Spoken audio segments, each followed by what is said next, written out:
ہمارے پڑوسی ملک بھارت کی سرکار اس وقت سخت پریشان ہے کیونکہ دنیا کے سب سے بڑے تیل پیدا کرنے والے ملک سعودی عرب اور سب سے زیادہ توانائی کا استعمال کرنے والے ملک چین کے درمیان تعلقات کی بنیاد لمبے عرصے تک تو تیل پر ہی رہی تھی، لیکن اب ان دونوں ممالک کے تعلقات کی تصویر بدل چکی ہے۔ سعودی عرب کے دارالحکومت ریاض میں ہونے والی 10ویں 2 روزہ عرب چین بزنس کانفرنس میں دونوں ملکوں نے اپنے تعلقات کو ایک نئے راستے پر چلانے کی کوشش کی ہے۔ عرب نیوز کے مطابق اس کانفرنس میں دونوں ملکوں کے درمیان 10 ارب ڈالر کے 30 معاہدوں پر دستخط کیے گئے ہیں۔ دوسری طرف ایک ہفتہ پہلے ہی بھارتی وزیر اعظم نریندر مودی اور سعودی عرب کے وزیر اعظم محمد بن سلمان نے فون پر بات کی تھی، جس کے دوران دونوں رہنماؤں نے دو طرفہ تعلقات کا جائزہ لیا۔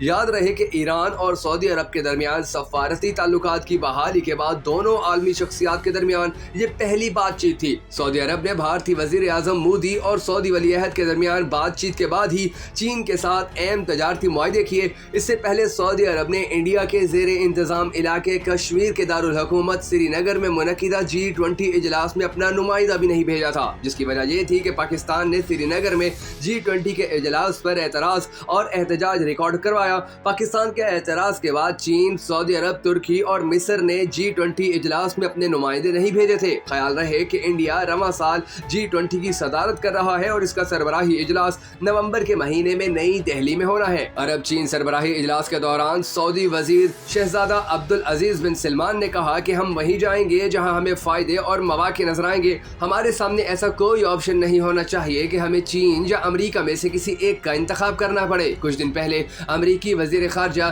اینٹونی بلنکن سعودی عرب کے دورے پر گئے تھے، جس کے بعد ریاض میں چینی سرمایہ کاروں اور تاجروں کا ہجوم دیکھا گیا۔ یہ پیش رفت سعودی عرب کی بدلتی ترجیحات کے بارے میں بہت کچھ بتاتی ہے، لیکن جہاں ایک سوال یہ بھی پیدا ہوتا ہے کہ اگر چین سعودی عرب کے بہت قریب جاتا ہے تو انڈیا کے لیے اس کا کیا مطلب ہوگا، کیونکہ چین کو انڈیا سیکیورٹی کے خطرے کے طور پر دیکھتا ہے اور دونوں کے درمیان سرحد کے متعلق تنازعات کم ہونے کا نام ہی نہیں لے رہے۔ مشرق وسطیٰ میں چین جس طرح آگے بڑھ رہا ہے، اس کے مقابلے میں انڈیا کہاں کھڑا ہے، بھارت کی تیاری کیا ہے اور اس کا انڈیا پر کیا اثر پڑے گا۔ آج کی اس ویڈیو کے اندر ہم آپ کو اسی حوالے سے کچھ اہم ترین باتیں بتانے جا رہے ہیں، مگر اس سے پہلے آپ نے کمنٹ سیکشن میں ضرور بتا دینا ہے کہ چین، سعودی عرب اور بھارت میں سے آپ کا پسندیدہ ترین ملک کون سا ہے۔ یہ کہانی شروع ہوتی ہے تب سے جب مشرق وسطیٰ میں ایران اور سعودی عرب نے دوستی کے لیے ہاتھ بڑھایا تو ہر طرف چین کی سفارتکاری کا چرچا ہونے لگا۔ چین نے 7 سال بعد دونوں ملکوں کے درمیان سفارتی تعلقات کی بحالی میں اہم کردار ادا کیا۔ یہ معاہدہ چین کے اعلیٰ سفارتکار وانگ جی کی ثالثی میں ہوا۔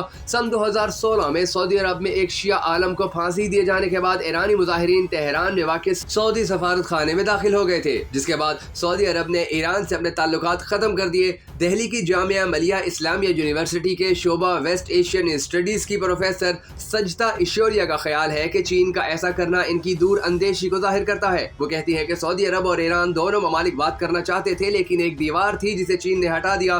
اس کے بعد دسمبر 2022 میں چینی صدر شی جن پنگ نے سعودی عرب کا دورہ کیا۔ اس دوران انہوں نے مطالبہ کیا کہ دونوں ملکوں کے درمیان تیل کی تجارت چینی کرنسی یوان میں کی جائے، جبکہ دنیا میں تیل کی سب سے زیادہ درآمدات ڈالر میں ہی کی جاتی ہیں۔ یہ ایک ایسا مطالبہ تھا جس کا براہ راست اثر ڈالر کی قدر پر پڑتا، مگر سوال یہ ہے کہ آخر سعودی عرب چین کی طرف کیوں بڑھ رہا ہے؟ دراصل ولی عہد محمد بن سلمان کے اقتدار سنبھالنے کے بعد سے سعودی عرب تیل پر مبنی اپنی معیشت کو مزید بڑھانے کی کوشش نہیں کر رہا۔ سجادہ ایشوریا کہتی ہے کہ سعودی عرب کی تیل پر مبنی معیشت آنے والے وقت میں کمزور ہو جائے گی۔ سعودی عرب چین کے ساتھ ساتھ روس سے بھی دوستی کر رہا ہے، جبکہ اس کے انڈیا کے ساتھ بھی اچھے تعلقات ہیں۔ صرف یہی نہیں بلکہ جاپان اور جنوبی کوریا بھی ان کی خارجہ پالیسی میں جگہ رکھتے ہیں۔ وہ اپنے تعلقات کو کسی ایک ملک تک محدود نہیں کر رہے۔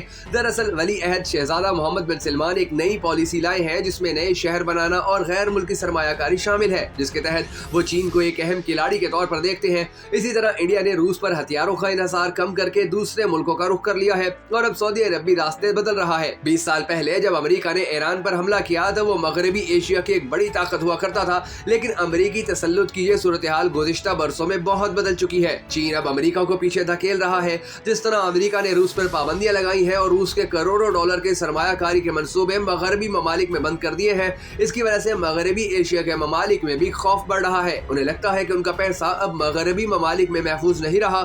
وہ امریکہ، جرمنی، فرانس اور برطانیہ جیسے ممالک کے بجائے ابھرتی ہوئی معیشتوں میں پیسہ لگانا چاہتے ہیں۔ چین کی ایک خاص حکمت عملی ہے کہ وہ مغربی ممالک کی طرح کسی بھی ملک کے اندرونی معاملات میں مداخلت نہیں کرتا۔ یہ سوچنا بالکل بالکل غلط ہے کہ سعودی عرب چین کے کیمپ میں چلا جائے گا۔ عرب ممالک میں چین کی حمایت بالکل نہیں ہے، جو معاہدے ہوئے ہیں وہ حکومت اور دوسری حکومت کے ساتھ ہیں۔ چین کے سنگیانگ میں مسلمانوں کے ساتھ جو کچھ ہو رہا ہے اس کی وجہ سے عرب ممالک کے لوگ چین کو پسند نہیں کرتے۔ بھارت اور عرب تعلقات دو تہذیب و تمدن کے رشتے ہیں اور یہ کبھی ختم نہیں ہوں گے۔ عالمی وبا سے پہلے خلیجی خطے میں تقریباً 75 لاکھ لوگ کام کر رہے تھے۔ صرف سعودی عرب میں تقریباً 25 لاکھ انڈین ہو گئے، جو وہاں کی آبادی کے لحاظ سے اچھی تعداد ہے، مگر اس کے باوجود اب آنے والے وقت میں سعودی عرب انڈیا کے ساتھ کھڑا ہوتا نظر نہیں آ رہا۔